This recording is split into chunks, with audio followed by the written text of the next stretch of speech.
presented by Mathli Express Music.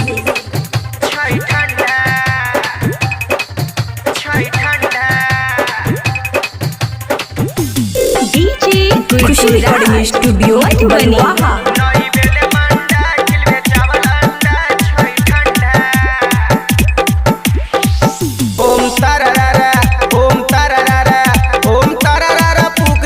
कमल में घुस छै ठंडा।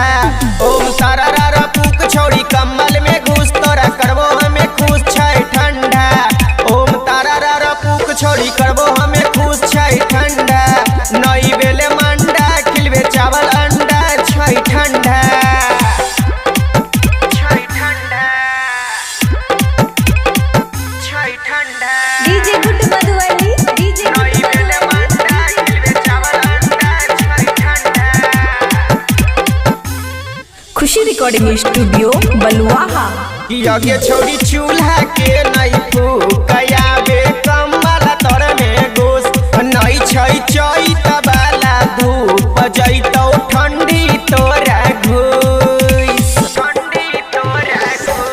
यगे छोड़ी चूल्हा के नहीं फूकया बे कमल तर में घुस नहीं छै चैत वाला धूप जैतौ ठंडी तोरा घुस। पहले ठंडी महीना नहीं छुटतौ पसीना ऐसे घूमे नहीं हसीना छै ठंडा। ओम तारारा पुक छोड़ी कमल तर में घुस छै ठंडा।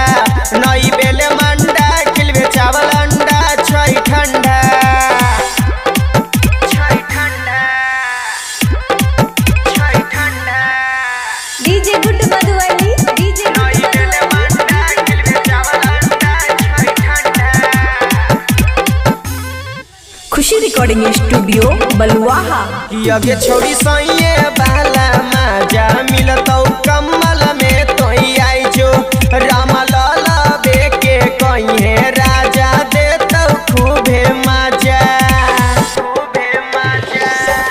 यगे छोड़ी सैये बाला मजा मिलतौ कमल में तो आई जो राम लाला बेके कहिए राजा देतौ खूबे मजा। कहो या मन की तोर ताप लेबो बरसी छै ठंडा। ओम तारारा पुकिसन करतो तोरा खुश छै ठंडा। नई बेले मंडा खिलबे चावल अंडा छै ठंडा। Khushi Recording Studio Banwaha.